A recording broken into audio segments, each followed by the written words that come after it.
What is up, everyone? It is your two loving ladies here to welcome you to episode 13 of Two Girls, One Trade. I am your queen of stonks, the trading chick, and I am accompanied by my lovely co-host, the blonde broker. We have a very exciting episode lined up for you today, filled with tips and tricks and many of your questions. But before we get into it, I want to remind you that none of what we say is financial advice. And I also want to remind you that if you haven't subscribed to our YouTube, please hit the subscribe button. It helps us so much and we would really appreciate it. Let's get into it. Thank you guys so much for watching, and happy St. Patty's Day. This is such a great day.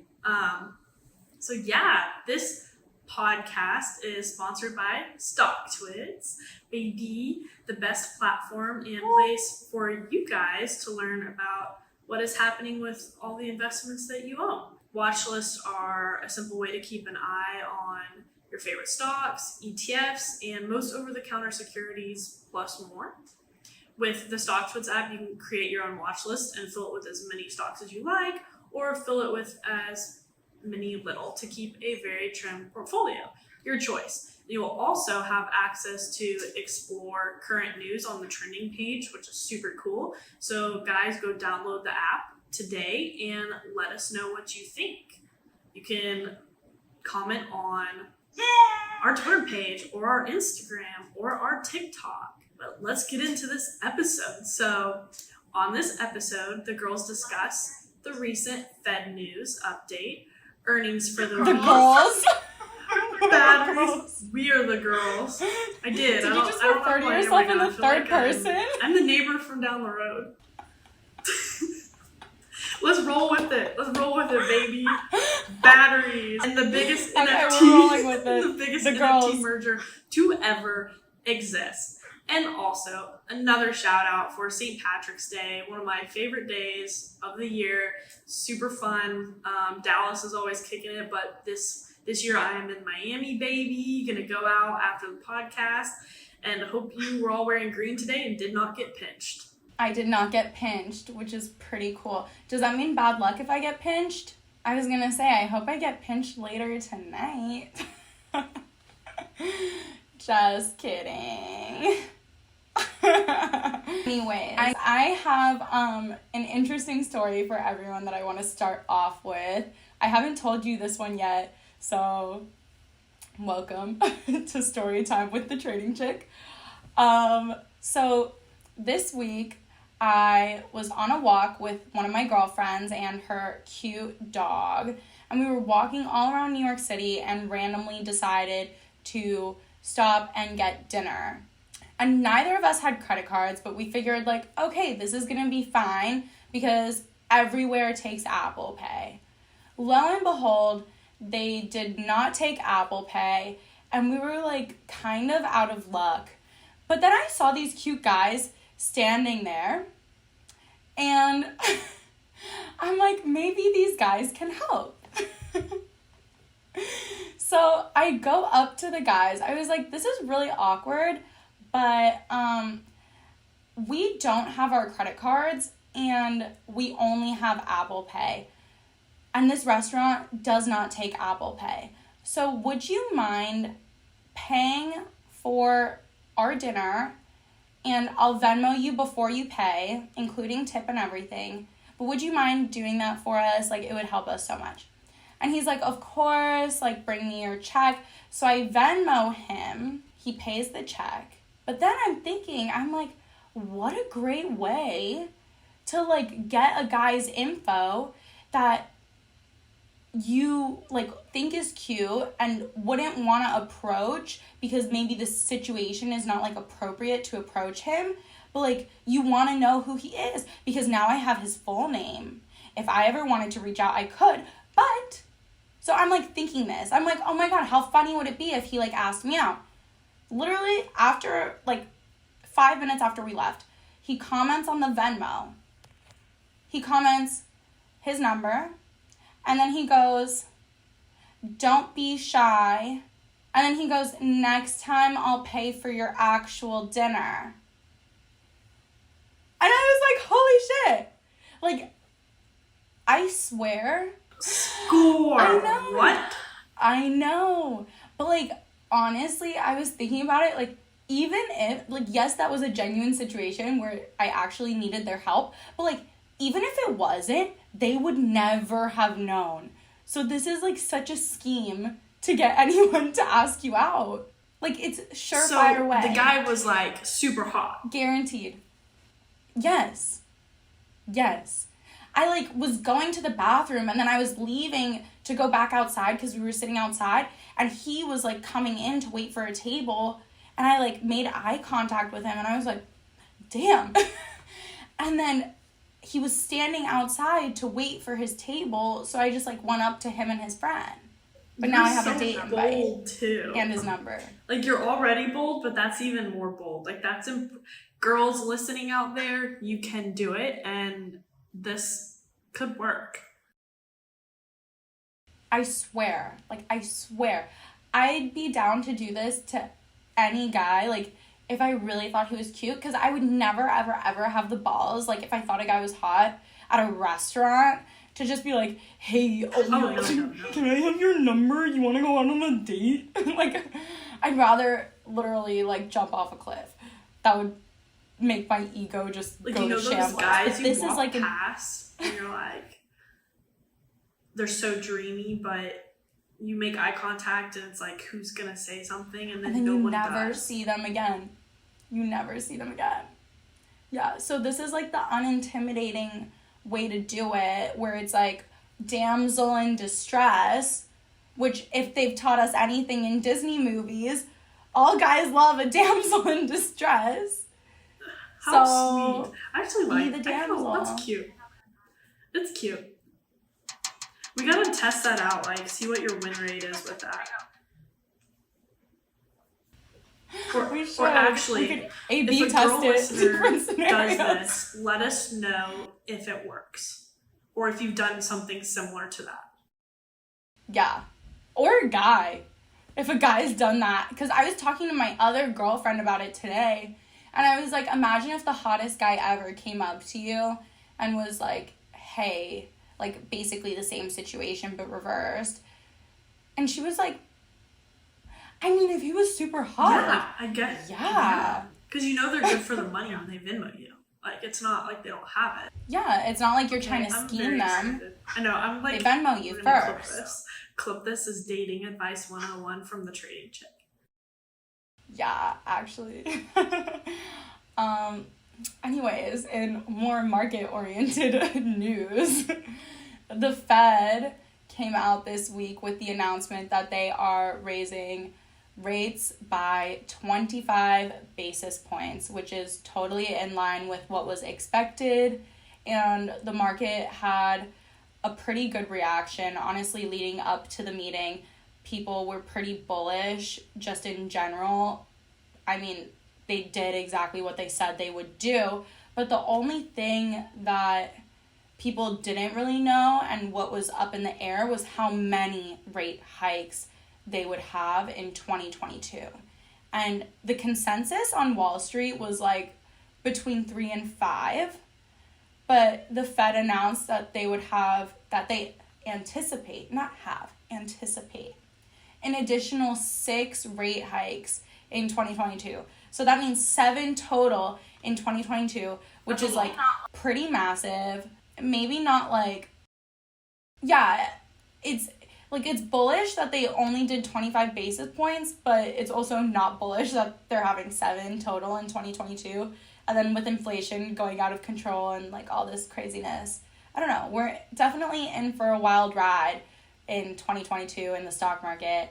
But today, which was St. Patrick's Day, held in line with the winning on Wall Street. St. Patrick's Day is 92% green, I think it said. And it's one of the most profitable days in all of the year in the stock market. So Stick with it, thank you, and then Mr. Lucky we can Charms. also, chat a little about earnings that we had this week. Hell yeah. GameStop. I also didn't even know that earnings was still going on. I think there was only a couple.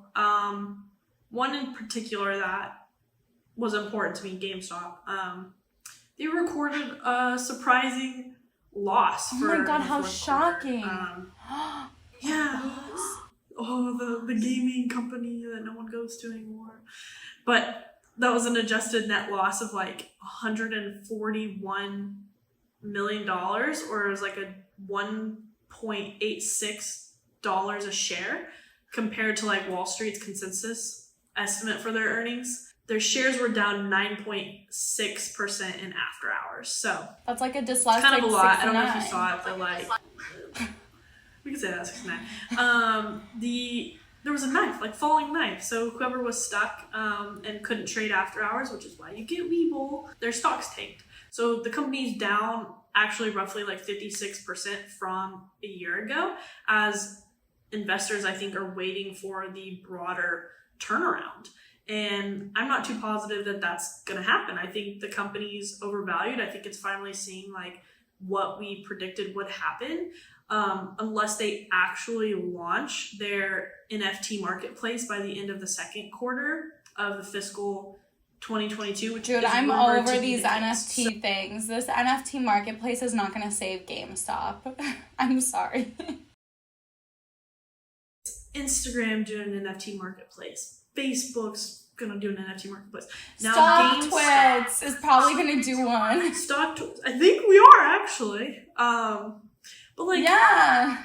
the thing is like, we've already got the main runners. We have OpenSea. We have LooksRare. We have other marketplaces where the liquidity, like, it's all there. The volume is there, so I don't know how much luck like GameStop's gonna have.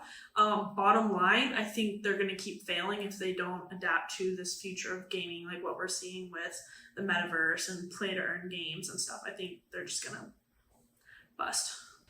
Okay, but also, like, who's to say that the future of NFTs includes, like, JPEGs? I mean, I don't know if that's what GameStop is going for with their NFT marketplace, but, like, I really don't think that that's what the future of NFTs are. I think that the future of NFTs is much more complex than that. And I said this last episode, but I'll say it again. I think that what we're experiencing right now in the world of crypto, Web3, the metaverse, all of that is basically setting the foundation for what will be like way long down the line. Not long down the line, but like a few years. The same way those early internet companies, like none of them really exist now, but they all set the foundation and created the inspiration for the amazing technology companies that we know today, but like those ones were not the initial ones. No, I completely agree. It's going to be really interesting to see what happens. Especially, we're lucky that we get to watch it.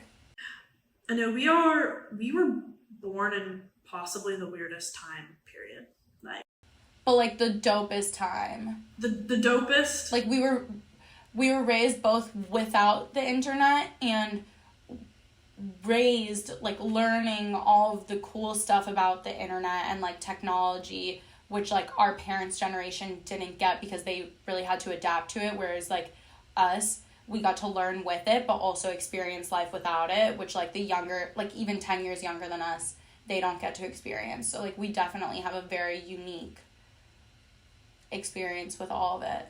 And we're getting to experience electric vehicles. Like what? Electric vehicles. Like what? Like what? I want to talk about electric vehicles. That's the most insane technology out of them all. Electric vehicles. Probably going to be self-driving. And True. with that, with that, we can move on to trade of the week.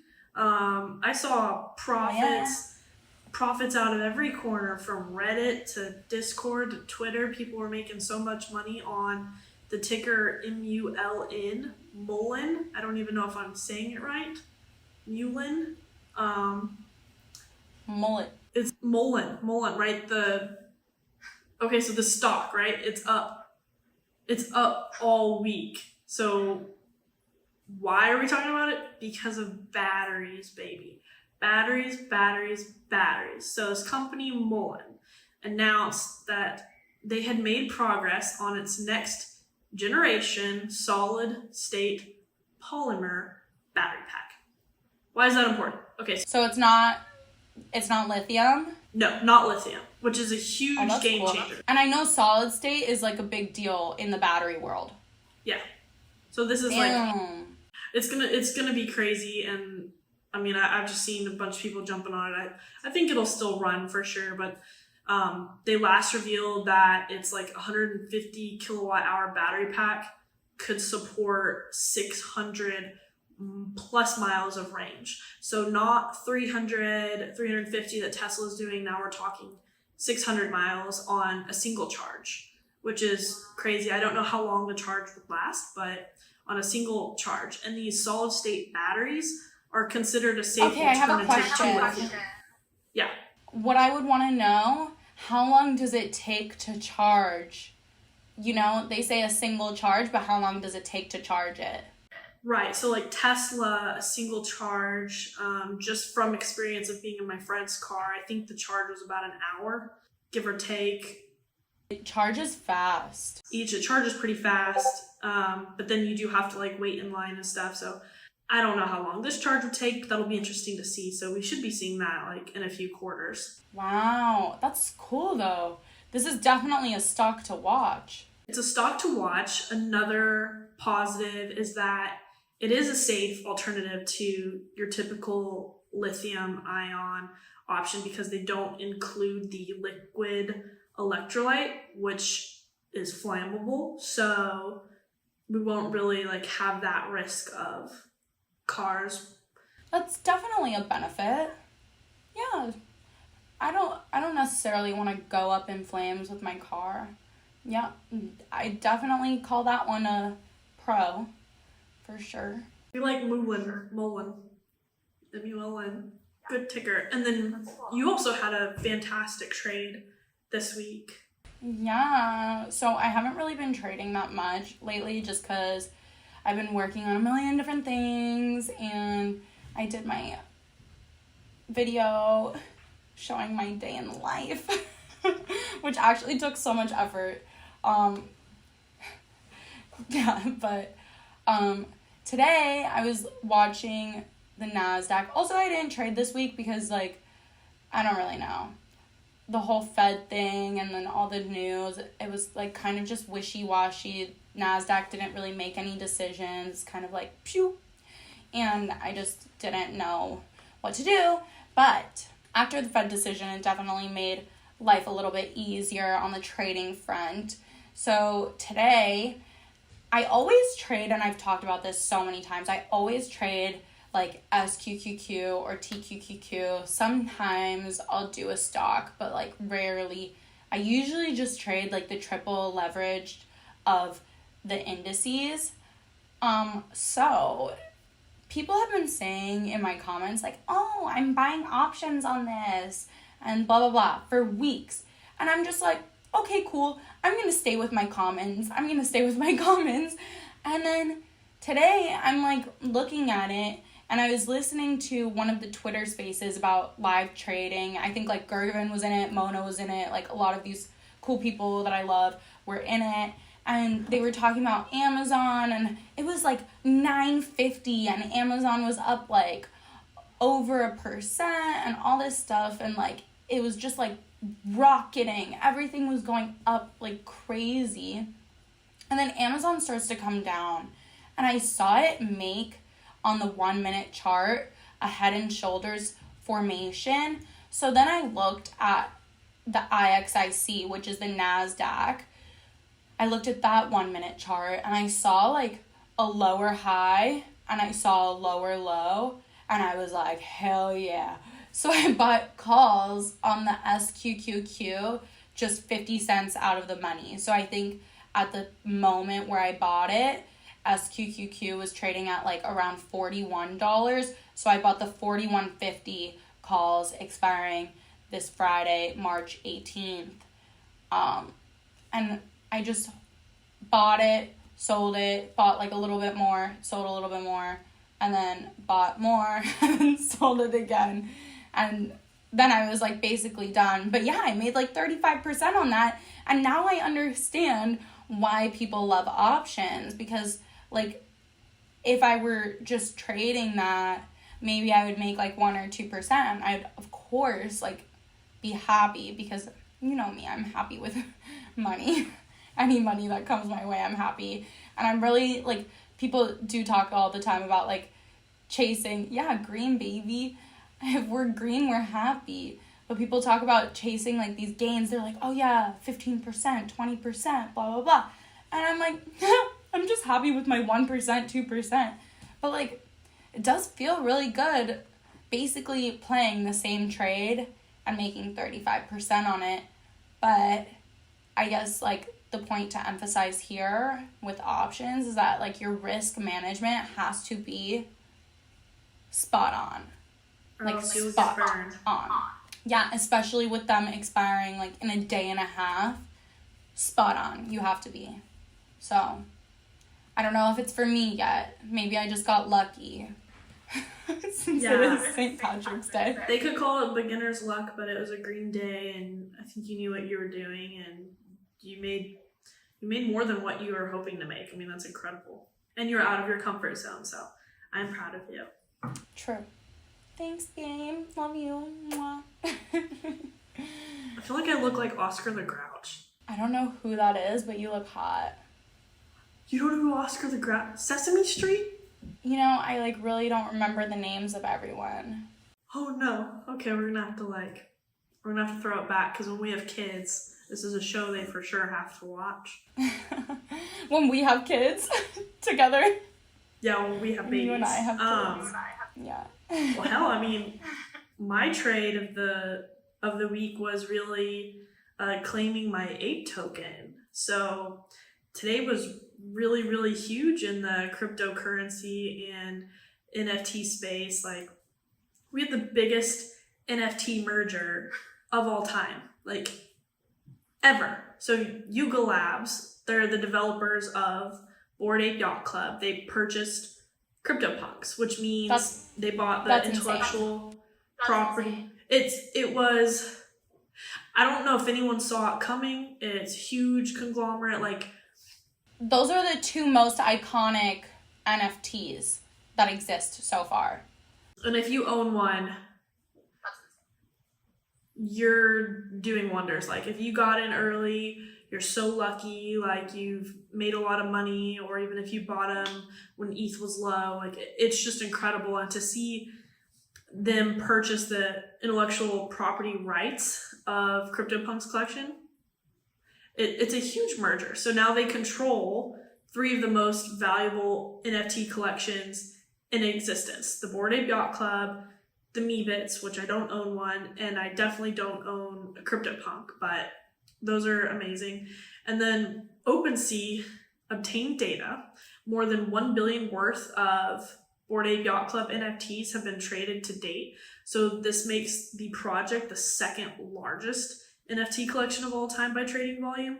CryptoPunks comes in at 2.2 billion in volume. So CryptoPunks was traded a lot more. And then Meebits was around 227 million.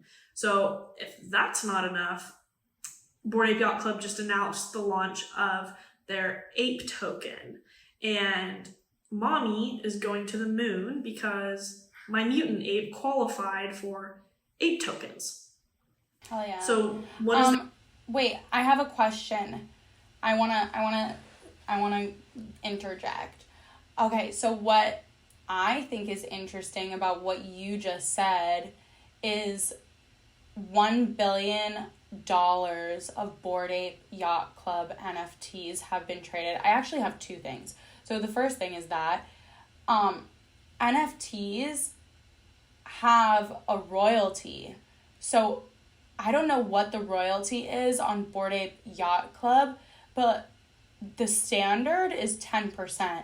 So if they're getting 10% of all of that, they got $100 million, the creators, just by all of the trading volume alone.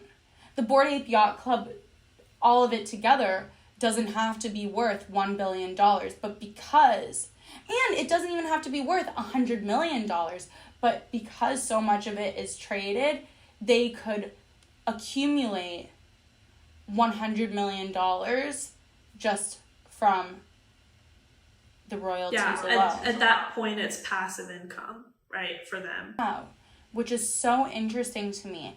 And really, like, I think that the royalty aspect is, like, the reason why NFTs are so amazing is because it just automatically happens. The second thing that I want to clarify is when they buy the royalties to CryptoPunks, that doesn't really make sense to me because the owner of the NFT has the royalty to the CryptoPunk. So I don't understand how Bored Ape Yacht Club could buy CryptoPunks. Do you know what I'm saying? Yeah, like now the owner can do basically whatever they want with their CryptoPunk. Like now they can go make a brand for themselves. I'm pretty sure. So does this mean that Bored Ape Yacht Club could release like a second collection of CryptoPunks? You know, I don't know. I think so now that it's a conglomerate. And they basically own CryptoPunks. They could come out with a point two. They could even do like an ape / CryptoPunk collision, an ape punk or something. That would be cool. A punk ape. And it could be like all rock stars. Write that down. I mean, it's here. We just said it. It's crazy. It's like, it is hard to understand because I just own the mutant ape and collect the coins, and I was like, yeah, baby, I'm getting the money. But at what point, like, does this all come back to the owner? Like, when it actually starts to have value and they can obtain those certain rights, like can they go out and create a coffee brand and have their ape on a coffee bag and sell it, like, and that's their brand? Like, I don't really understand where the rights play in, but I do know that the ape coin is new and it dropped at 8:30 a.m. this morning. So I woke up and entered in my wallet address, claimed my token. So if you owned one Bored Ape, you got 10,000 something tokens. If you had a mutant ape, you got 2,000 something. And then if you had a kennel, from the kennel collection, a dog, you got like 800. So whenever all the exchanges were able to trade ApeCoin and buy it, the value was $40 this morning at open. So a Bored Ape Yacht Club owner got basically $400,000 in ape coins, which is like more than what? It's freaking insane. More than what they probably paid for the ape. Yeah, the apes, I think were like $250,000 the other day. So basically $40 was the high, $39, and it dropped. So I think it was around $17. Not sure what it is now. I could check. I think it was around like $8, but $8 a token times 2,000. Like, I was doing okay for having my mutant ape. I was like paying myself back. I mean, it's super incredible. But what's even cooler is that now you have the ApeCoin DAO, which is the decentralized organization where each token holder gets to vote on governance now within the Bored Ape Yacht Club and the ecosystem fund. So holding an ApeCoin. Dude, you should throw yourself in the mix. Yeah, I need to, because I know a little bit about DAOs. We're gonna have a DAO for the unicorns, but it is so cool. You should throw yourself in the mix, seriously, to like be one of the leaders. I don't know. That would be so cool. Speaking of, I'm going to the Bored Ape Yacht Club party on Saturday. So now I get to go to these events, which is part of why NFTs are cool. As a token of holding one, I can go to these exclusive parties that no one else can go to. Do you get to bring people? And enjoy them. Originally, you couldn't. I think they've kind of loosened it up a little bit because not everyone is here in town in Miami. So you might be able to bring a guest, but they basically release. I want to go next time. You can go next time. I'm definitely going to go next time. They'll show paintings of people's apes and give them out, and they have DJs perform and drinks, full service bar, and it's just really fun time. And you're networking with people that have spent a lot of time, Are rich. that are honestly rich off of these JPEGs, or maybe they were anon, and now you're getting to see who the face behind the ape. So really cool party, and I'll have to definitely next episode fill you in on like what happened. Wow, that's so cool. It was a cool day. But now let's get into the good juicy shit, huh?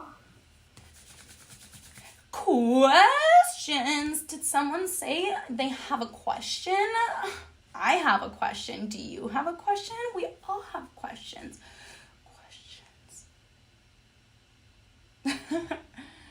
Questions of the week, baby. Question numero uno. Have you ever stolen anything? Yeah, not gonna lie, yeah. I used to like... What? Tell the I story. stole... Well, I'm trying to think of like the worst thing I stole. And I definitely would steal like little Band-Aids out of like the Band-Aid boxes if I needed one. Like I would never buy the whole box of Band-Aid. I would just go take one or two out.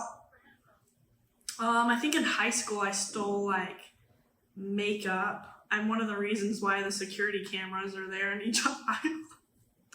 Mom, please don't kill me. Yeah, but never anything like big or bad. My sister stole an iPod from a girl one time. That was pretty fucked up. That was fucked. Yeah, that's fucked.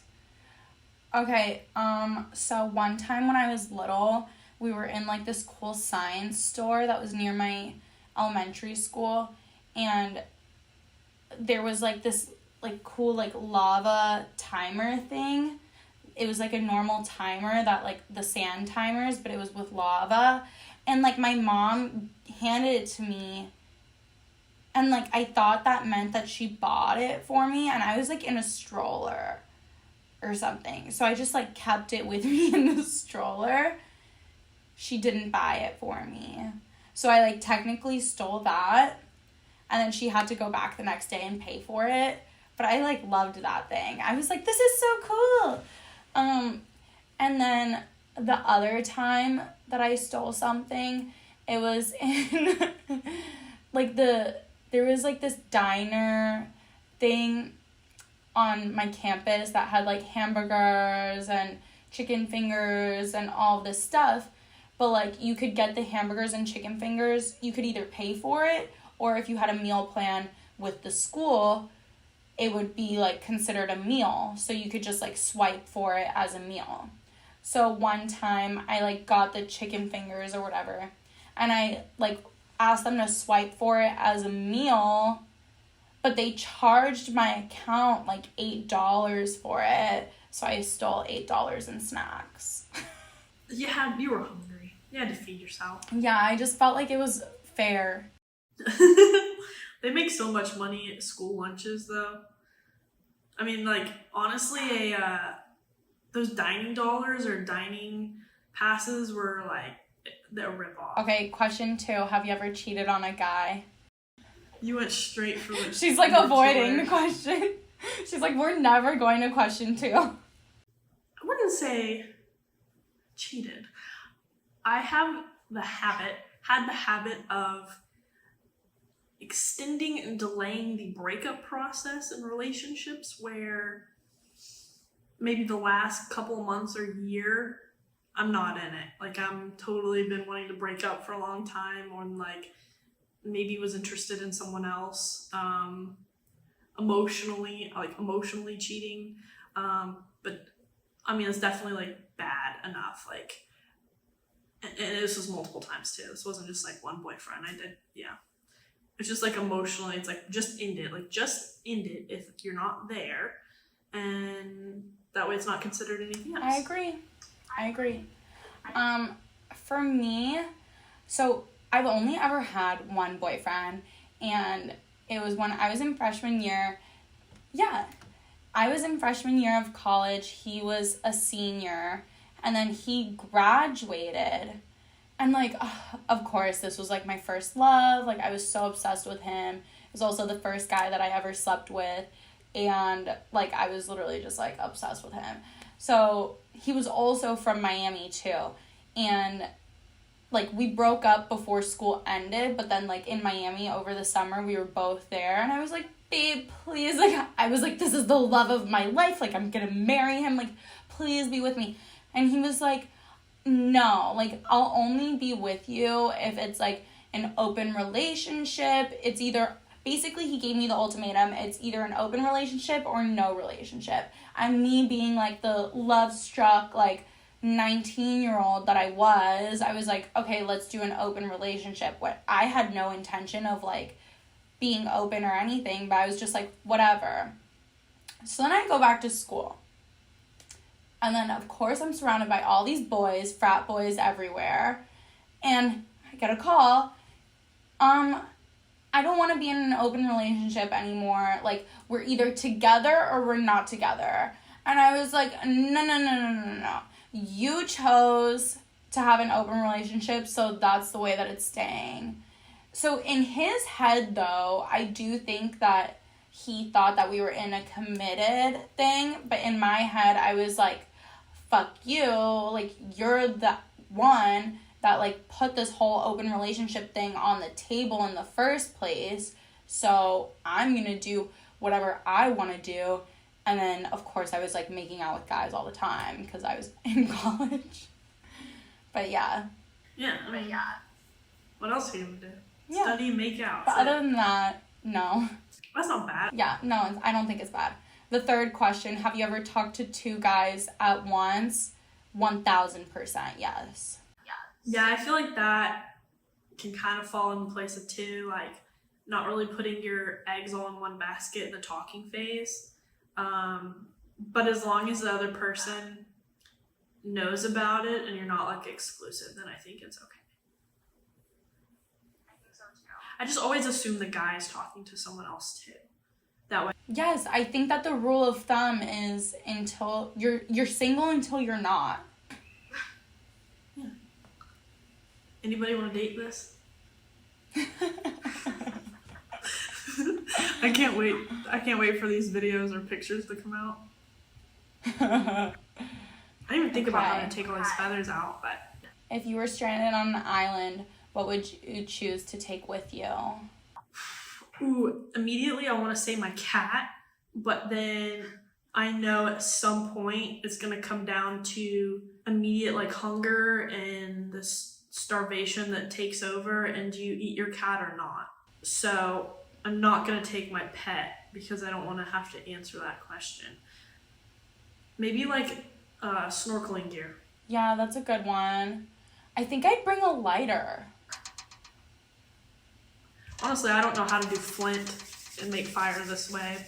Yeah, I have no idea how. That's why I would bring a lighter. I would be fucked. We would be so screwed if we got stuck, if we did Naked and Afraid or Survivor. Honestly, I'm like very good at surviving things. I'm like I'm a survivor 1000%. It's in my blood.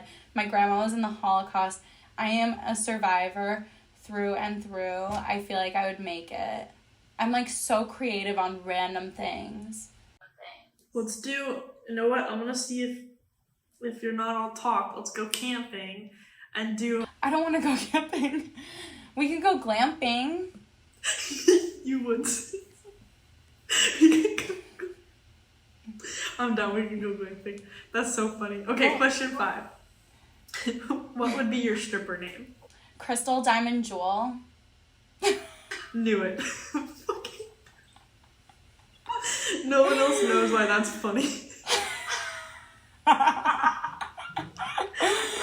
What would yours be? Mine. So I actually have a stripper's license. What? I got it in Vegas for a bachelorette party. Went to this like class, and you do a class session, and if you're good, I guess they give you a license.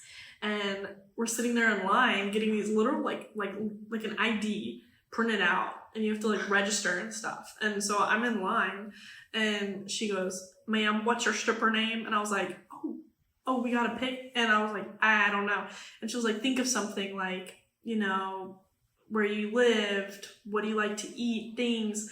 and I just said my dog, Penny. I was like, call me Penny. And so my stripper name is literally Penny. Oh my god.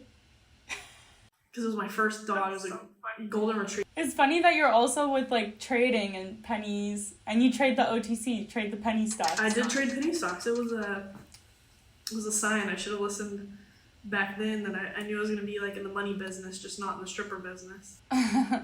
Wait, this is such an interesting question. What is an unusual thing you are attracted to in a guy? Yeah. I need to think about that. I know what mine is. What is it? I like when a guy eats a lot. Like, oh yeah, me too. No idea why that's like a turn on. Like, I'm not necessarily like horny or anything, but it's like attractive. It's like, okay, you're a man and you're... Dude, yes. I dated this one guy. His name, like, we called him the Persuasion because he was like this really stylish Asian guy. Like, me and all my friends called him the Persuasion. This guy never ate. Never. And it made me so uncomfortable. I was like, I can't keep dating you. Even though you're, like, so stylish and good looking, I was like, this can't work out because you just, like, eat less than me. It's so unattractive. Like, I need a guy that eats more than me because I don't want to feel like I'm the man. I want to feel like I'm the girl. And I like to eat. And I think that goes with, like, size, too. Like, I don't want to be bigger than the guy. Anyway, so, yeah, yes. Food-wise, like... don't watch me eat type deal. Yes. I don't know what I'm attracted to in a guy that's unusual. Ooh, I do know. Okay, like, randomly, like, when a guy has, like, okay, not, like, super veiny arms, but, like, I'm low-key, like, attracted to, like, the veins that are, like, in their arms, like, here. I don't know why I think it's so hot. That's the jerk-off muscle, I think, right? Yeah, maybe I just like guys who beat it too much. I don't know. Well, gotta do what you gotta do. Sounded like you just farted. Oh, my mouth. Out of my mouth. If you boys have veiny arms, hit up the trading Hit me up. Send us a picture on Twitter of your veiny arms. Yeah. It's hot. No, we're gonna get some weird pictures. That sounded bad. Dude, I got a dick pic the other day and I was literally like, why? You should send them one back. That's funny.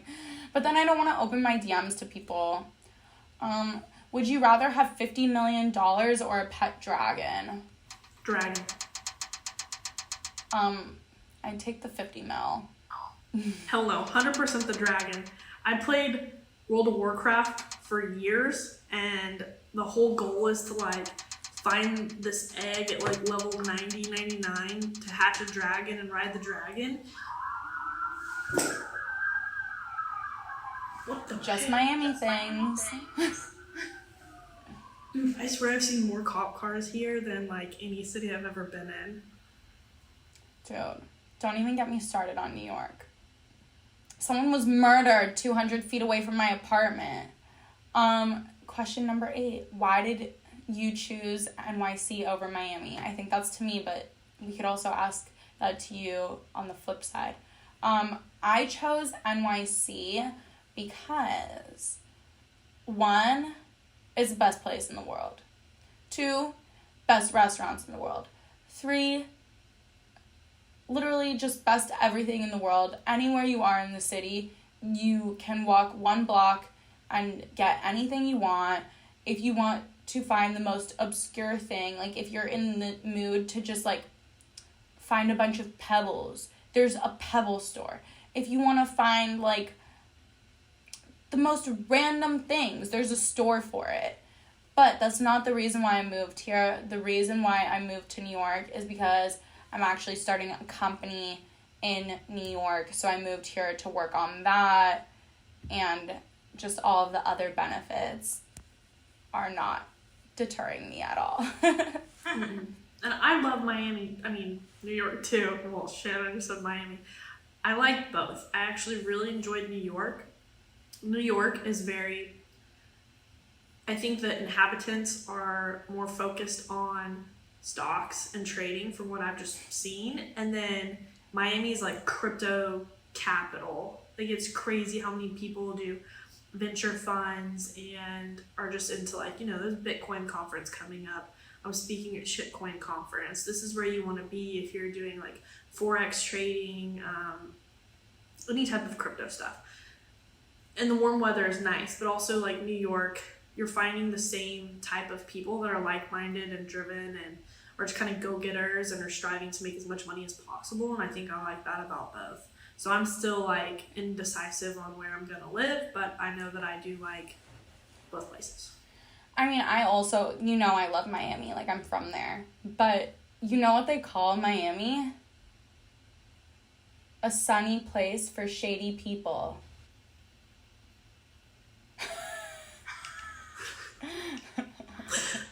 Literally. Oh, okay. We'll see. I've been here 1 week. I'll let you know if I see like a bunch of weird people. Okay, question number 9. What is it like dating as an entrepreneur? Do you want to start or should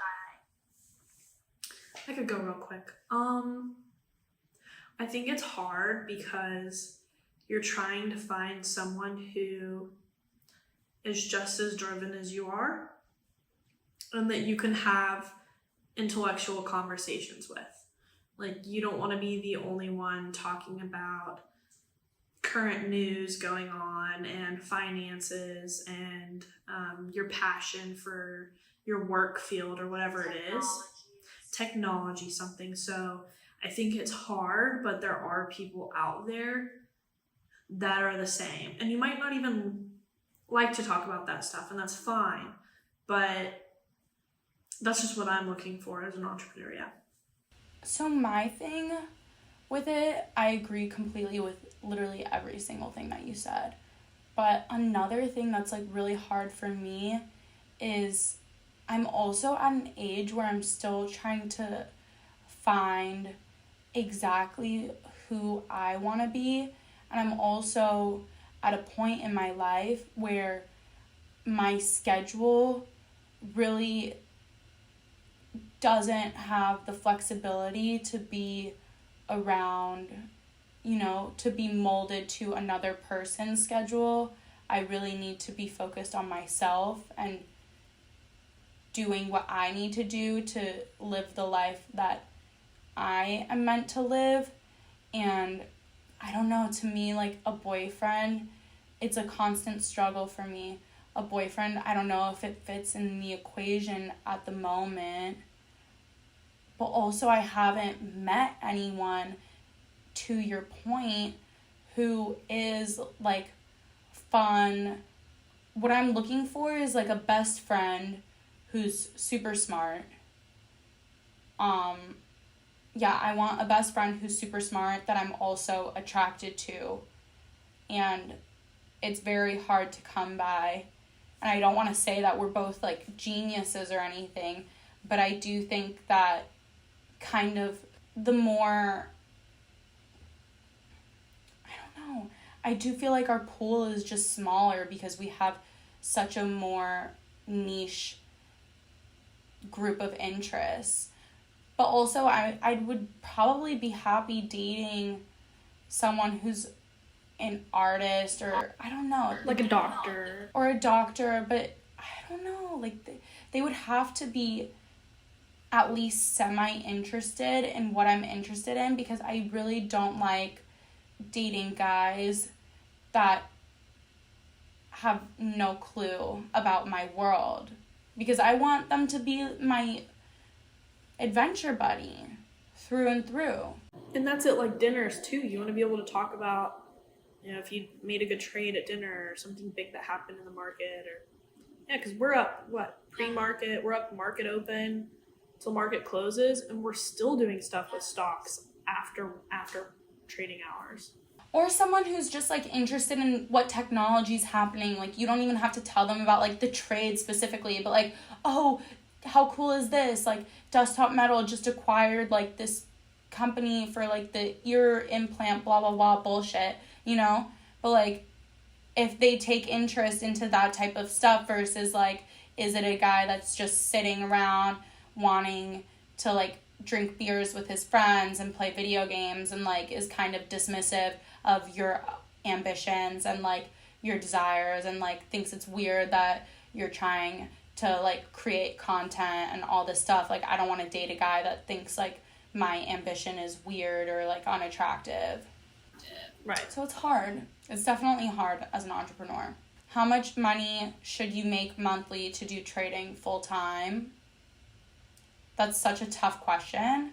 Depends where you live. Depends how many people you support.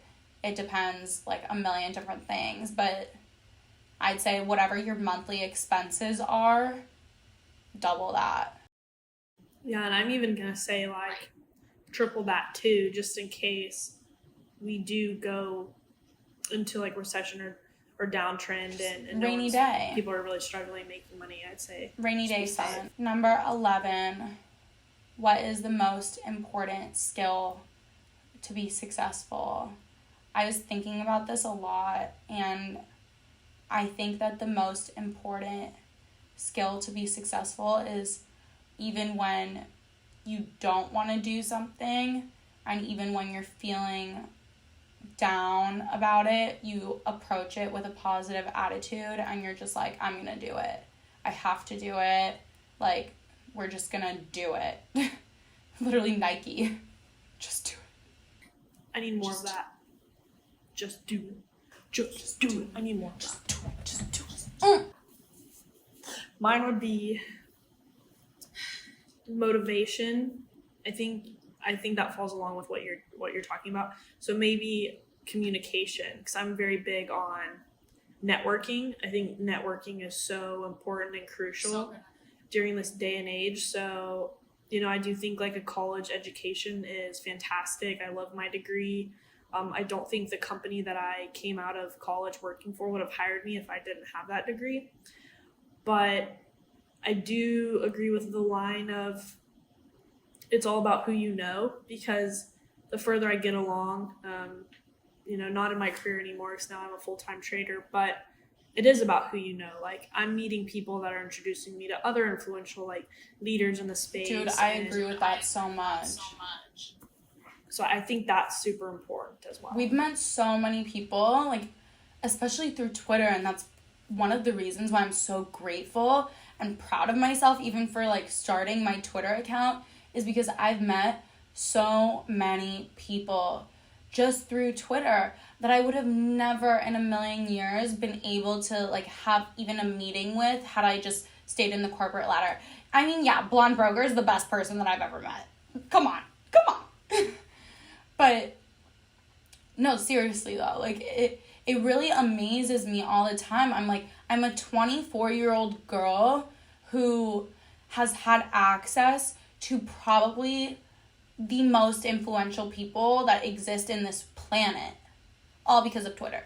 Literally because of Twitter, which is amazing. It's all who you know. We love you, Twitter. Thank you.